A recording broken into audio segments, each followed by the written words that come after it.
Hello, I'm Justine Willis-Toms. Today I'm hosting Linda Graham. She's the author of Bouncing Back, Rewiring Your Brain for Maximum Resilience and Well-Being. Linda, welcome to the New Dimensions Cafe. Thank you. Thank you for having me. It's grand to have you. Thank you for coming. I would like to, you do this, your work is about resilience and about neuroplasticity and how our brains can, actually we can enhance the ability to be resilient. So can you say something about how can we do that? So resilience basically is our capacity to cope, our capacity to respond to disappointments, difficulties, disasters in our lives with ways that are flexible and adaptive and skillful. Very often we have learned ways of responding to life events that are not so adaptive, that are not so skillful, but they're part of our unconscious conditioned repertoire, and we'll do them automatically without thinking. Because the brain has neuroplasticity, because it's quite capable of creating new neurons, creating new connections between the neurons, creating new circuits and new neural pathways, it's possible for us to learn new behaviors, even create new habits of behaving well and installing those in our long-term memory so that we can be far more resilient going forward. We can be far more flexible and adaptive.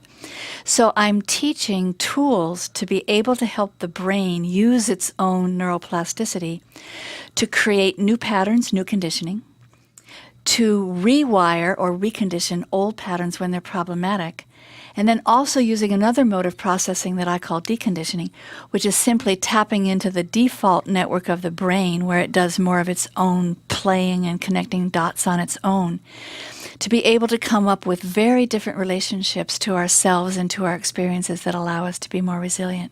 So with those three ways of changing the patterns we have of responding, we can be much more resilient. And when we learn how to do it and have a sense of mastery and competence, we actually can feel much more trusting of ourselves about going through life. So this is an actual conscious effort on our part.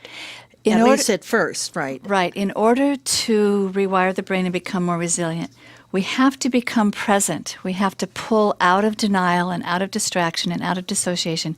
We have to show up and be engaged. We have to set an intention because that primes the receptivity of the brain, the plasticity of the brain. And then we have to persevere. The brain learns by repeated experiences.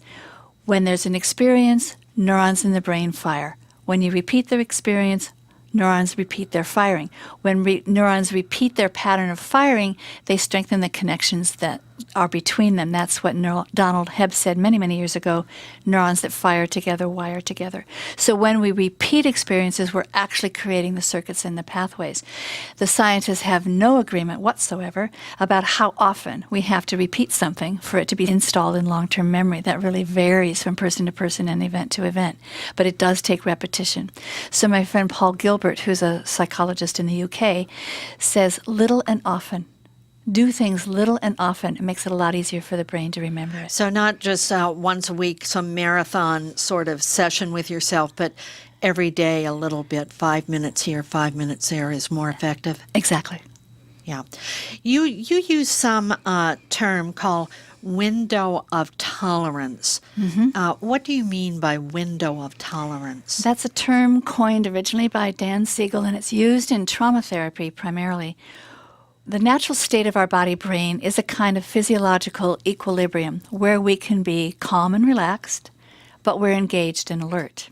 And from there, we can respond to the various events of our lives in ways that are skillful and flexible. When we get frightened, and when we feel threatened, or if we're in a sense of danger, then we tend to respond out of our very automatic, hardwired in by evolution, survival responses, and those are basic to everyone on the planet. Fight, flight, freeze, numbing out, and collapsing. And when we're faced with life threat or danger, we'll do those things without thinking. We do them faster than thinking.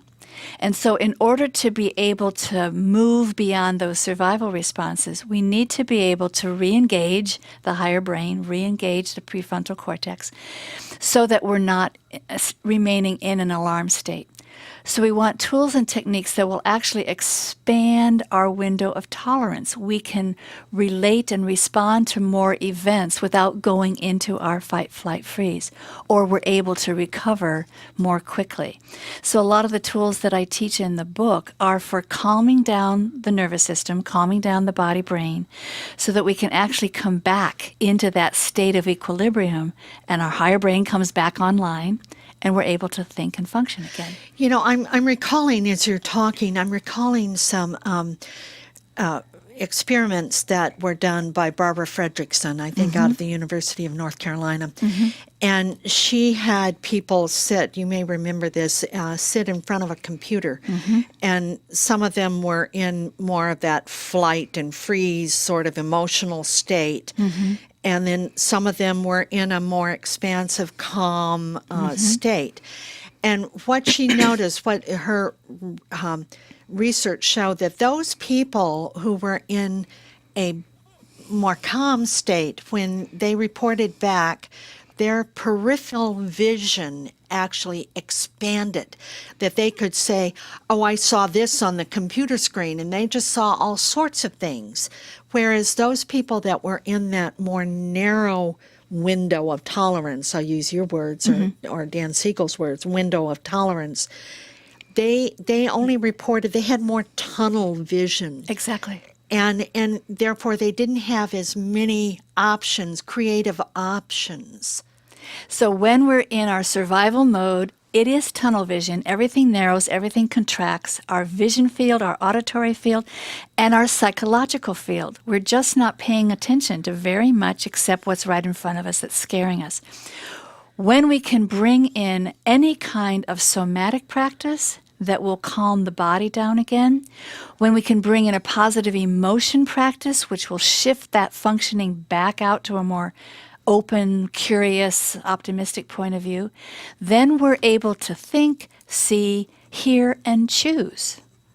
You used the word adaptive earlier, and it reminds me of a quote by Darwin, and it's very interesting because everybody kind of thinks of Darwin about survival of the fittest, and that's what gets associated with him. But actually, his whole thought was much different than that. And this is a quote that you point out in the book. You quote Charles Darwin as saying, "It's not the strongest of the species that survives, nor the most intelligent that survives. It is the one that is the most adaptive to change." Absolutely. So what can you say about that? So we grow up, we learn from the experiences of our lives early on, from the people around us early on, and we develop certain styles of coping.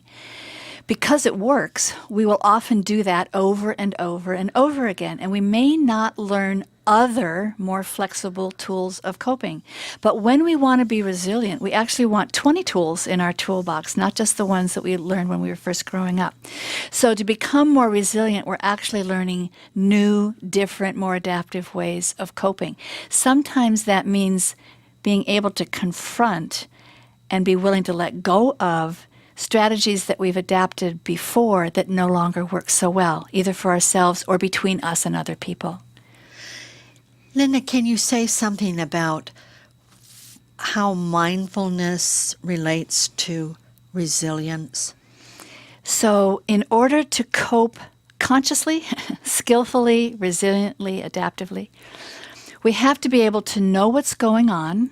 We have to be able to see clearly what's going on and our reactions to what's going on. Because very often we are driven by our own inner voices, inner tapes, inner habits. So we need to know what's going on. Mostly our inner critic, right? Often, very often, our inner critic. So we need to be able to see what's going on out there, but as importantly, what's going on in here. And mindfulness so strengthens the brain, it strengthens the structures that we use to attune to ourselves, to know what we're feeling and experiencing inside of our own body. When we combine that with compassion and care and kindness for what we're experiencing, so we're not beating ourselves up for how we're reacting to what we're noticing. We're accepting how we're reacting to what we're noticing with some kindness and tenderness. Then the field can stay open. This is what's happening. This is how I feel about myself. This is how I feel about that. Now, what are my choices? And very often, part of that is, I'm not the only person on the planet that has ever experienced this. So it brings us out to the field of common humanity, which really greatly opens up our resources and our options as well.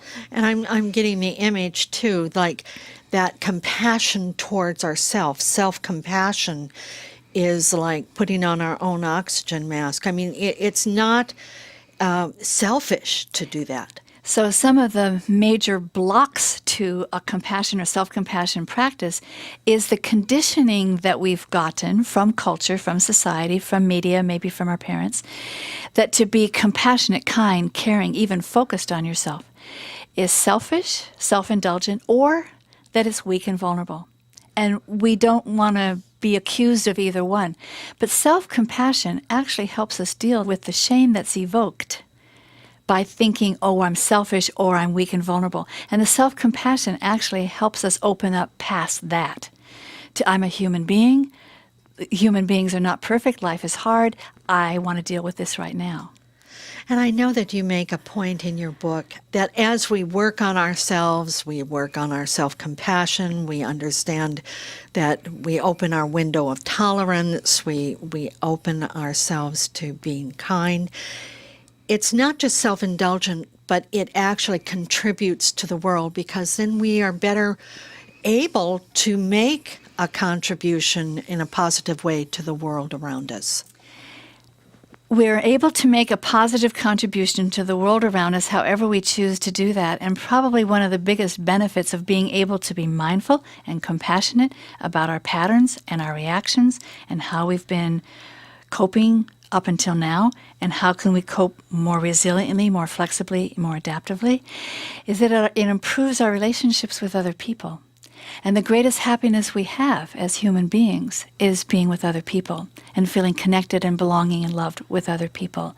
So as we become more mindful, more compassionate, more resilient, we're much better able to have relationships with other people. And that brings us great well-being. I wrote the book for resilience and well-being, because when we can be more resilient and more adaptive and more flexible, we're going to move into that realm of well-being.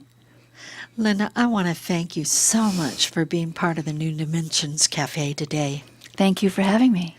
I've been speaking with Linda Graham, and she's the author of Bouncing Back, Rewiring Your Brain for Maximum Resilience and Well-Being. And if you want to know more about her work, she does a e-newsletter entitled Healing and Awakening into Aliveness and Wholeness, and she does weekly e-quotes on resources for recovering resilience, which are archived on our website. And you can go to her website, lindagraham-mft.net. That's lindagraham-mft.net. Or you can get there through the New Dimensions website, newdimensions.org. I'm Justine Willis-Toms. I thank you for joining us on the New Dimensions Cafe, and I invite you, please do join us again. You've been listening to the New Dimensions Cafe.